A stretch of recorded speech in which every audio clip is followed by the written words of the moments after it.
Bonsoir à tous, ravi de vous retrouver comme chaque soir en direct sur KTV. Nous sommes le jeudi 10 décembre et à la une de ce journal, l'Agence régionale de santé a tenu aujourd'hui une conférence de presse afin de présenter l'évolution de la Covid-19 à Mayotte. S'il n'y a pas d'urgence sur notre territoire, le virus circule toujours. Comme en attestent les 2 nouveaux décès enregistrés, avec la campagne de vaccination qui approche, une stratégie doit également être mise en place pour Mayotte. Alors quelles sont les annonces fortes de cette conférence? Réponse avec ce sujet signé Jaïdi Maoulida. L'ARS organise aujourd'hui un nouveau point d'étape sur l'évolution de la Covid-19 à Mayotte. Si le nombre de cas reste stable sur l'île, le virus circule toujours et 8 personnes sont actuellement hospitalisées. À l'approche des fêtes de fin d'année, la prudence est donc toujours de mise. Le maître mot de la période, c'est vigilance, vigilance, vigilance. D'abord parce que les personnes âgées continuent, pour certaines d'entre elles, à être hospitalisées, parce qu'on continue à avoir des décès. Vous l'avez vu, il y a à peu près un décès tous les 3-4 jours lié au Covid. Et aussi parce que les vacances, les fêtes de fin d'année, la volonté d'avoir des repas de famille vont conduire certains à se relâcher. Les gens vont voyager, les gens vont bouger, rencontrer la famille. Il ne faudrait pas que ce soit l'occasion de revivre une 3e vague de Covid. Pour limiter la circulation du virus, la campagne de vaccination à venir sera décisive. Et l'île au Lagon est déjà assurée de pouvoir en bénéficier. Il nous faut des congélateurs qui conservent le vaccin à moins 80 degrés Celsius. C'est très compliqué. Nous l'attendons à Mayotte. L'ARS travaille aussi sur l'identification des patients prioritaires avec l'hôpital et les médecins libéraux. La vaccination commencera chez les personnes âgées qui vivent en collectivité, dans les EHPAD. Nous n'avons pas d'EHPAD, nous avons la chance que les personnes âgées restent le plus souvent en famille. Et donc nous allons inventorier les situations dans lesquelles il faudra vacciner en priorité les très âgés, les malades, les personnes qui vivent dans des conditions de promiscuité qui justifient la vaccination. La directrice générale de l'ARS affirme que le vaccin ne sera pas donné à qui veut. Les stocks seront limités et il faudra faire des choix. La seule certitude, c'est qu'il sera gratuit et accessible à tous, quel que soit le statut social. On est en train en ce moment de vacciner contre la grippe. Les assurés sociaux ont reçu un bon de la Caisse de sécurité sociale de Mayotte. Ils sont censés se rapprocher de leur médecin traitant et ils ont accès au vaccin qui est remboursé par la Caisse. Pour le Covid, tout sera gratuit. Pour les assurés sociaux comme pour les non-assurés sociaux, parce que notre priorité reste d'éviter la transmission du virus et sa circulation au sein de la population. Pour éviter un nouveau reconfinement à Mayotte à l'approche des fêtes, Dominique Voynet invite les Mahorais à respecter les gestes barrières et à porter les masques. Des gestes simples et qui sont efficaces. La vigilance reste le maître mot sur notre territoire. Éducation maintenant. Ce matin, comme c'est désormais le cas chaque jour, des individus sont venus semer la terreur devant le lycée de Sadar. À l'approche des vacances, les violences se multiplient aux grandes dames des autorités. Ce matin, le recteur s'est néanmoins voulu optimiste et a salué le travail des personnels éducatifs qui ont appris à réagir rapidement. L'occasion également pour Gilles Albou de rappeler les moyens déployés pour tenter d'endiguer ce phénomène de violence dans et aux abords des établissements scolaires de l'île. On l'écoute lors de la matinale de Kwesi. Nous avons beaucoup amélioré la sécurisation de nos locaux. Alors certains maintenant commencent à nous dire oui, mais alors vous transformez les établissements scolaires en bunkers avec des grillages, avec des concertinas, avec des caméras de vidéoprotection. C'était ce qui nous était demandé, donc évidemment on le fait et il faut vraiment que nos élèves dans les établissements se sentent en sécurité.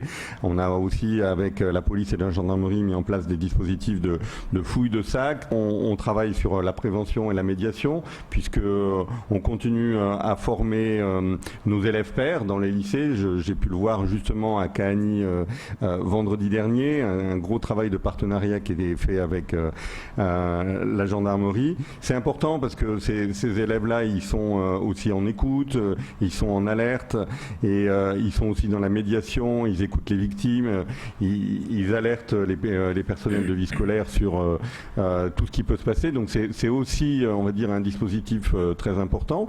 Et puis je voulais souligner le rôle des parents. On le disait aussi sur Kahani, on le voit sur Kungu, on le voit sur beaucoup d'établissements. On a de plus en plus de parents mobilisés. Rien que leur présence physique rassure.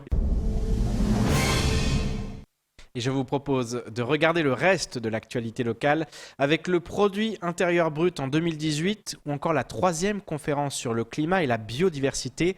Au montage, Leslie Vumenet. En 2018, le produit intérieur brut de Mayotte augmente de 3,2% en valeur, c'est-à-dire 2 à 3 fois moins rapidement que les années précédentes.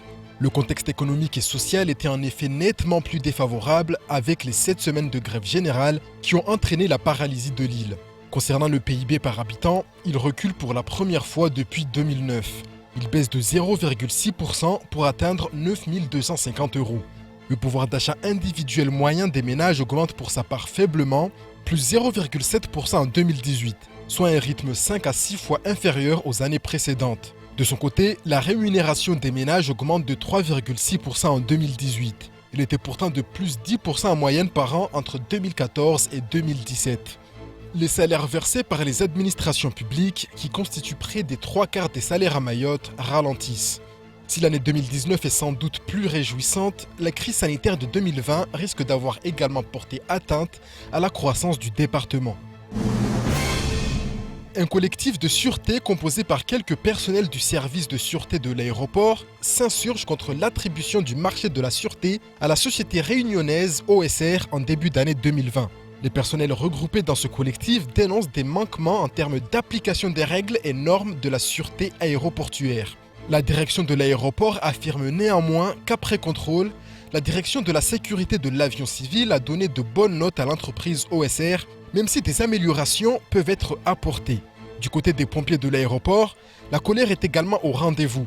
Les sapeurs-pompiers professionnels ont écrit une longue lettre ouverte de dénonciation de leur situation alors que leur convention prend fin dans quelques semaines. Ils vont réintégrer le 1976 et sont visiblement inquiets des conditions de ce transfert. Un ultime appel à l'aide, sans doute en vain, car la direction de l'aéroport entend embaucher des pompiers de droit privé dès janvier 2021. La 3e conférence sur le climat et la biodiversité organisée par la région Réunion s'est tenue ce mardi 8 décembre 2020 en visioconférence.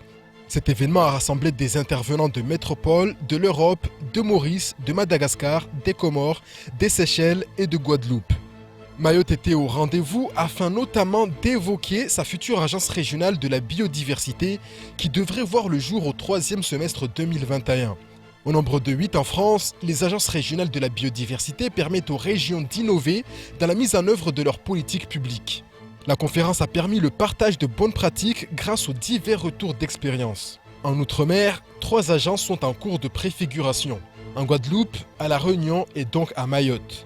Les objectifs sont de renforcer les politiques en faveur de l'environnement et de la conservation de la biodiversité, mais aussi d'associer et de mobiliser tous les acteurs locaux de ces thématiques. Et ce matin, nous recevions le représentant des pompiers professionnels de l'aéroport. Salas Bamana est notamment revenu sur l'affaire liée à l'avion dérouté vers La Réunion. Plusieurs pompiers sont inquiétés par la justice, mais le syndicaliste se veut serein. En revanche, il s'insurge contre la réaction des autorités, à commencer par celle du délégué du gouvernement Jean-François Colombet.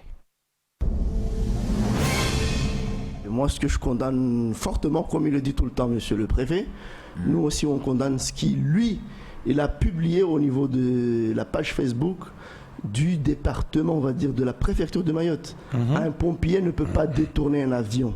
Ça, tout le monde le sait. Pour détourner un avion, il faut être terroriste et il faut être dans l'aéronef en question. Oui, non, mais là, il ne parlait pas de détourner comme ça. Il parlait de détourner parce que le fait qu'on ne pouvait pas accéder au camion, etc. Une personnalité aussi forte d'un État ne peut pas se permettre d'aller dire des choses pareilles. Il fallait attendre pour connaître au moins ce qui s'est passé pour détourner un avion. Parce que Aerostral, la compagnie était au courant, comme quoi les sapeurs-pompiers allaient débuter le mouvement social le 30.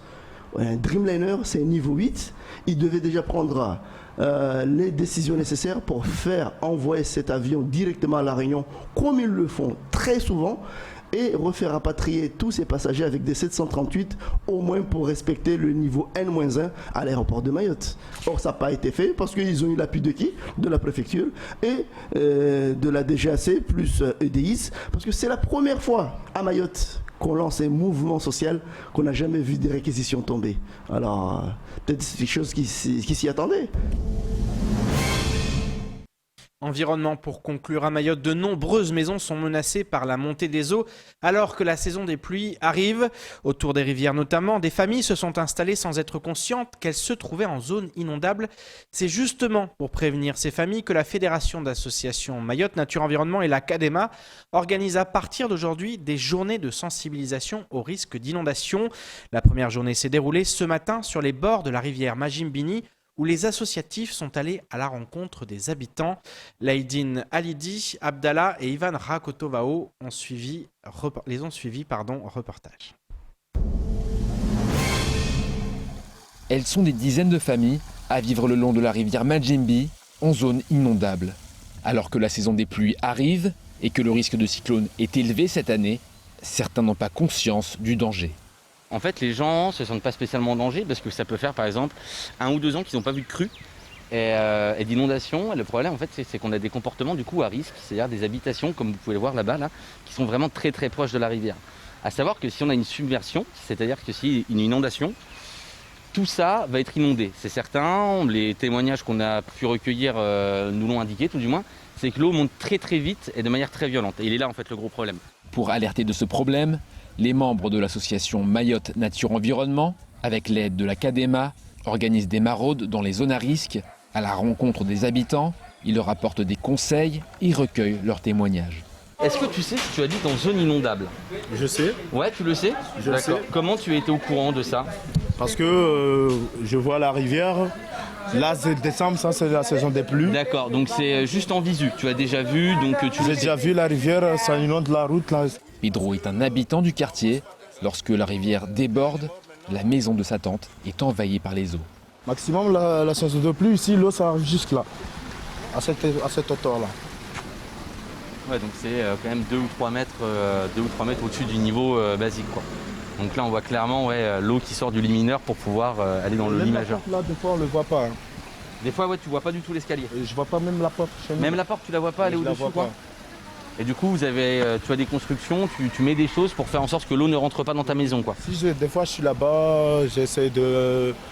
Derrière là-bas, on a fait un autre mur comme ça, on a fait des trous pour qu'on puisse vider l'eau. Pour que l'eau puisse écouler. Mais les trous sont plus bas, l'eau, ça rentre.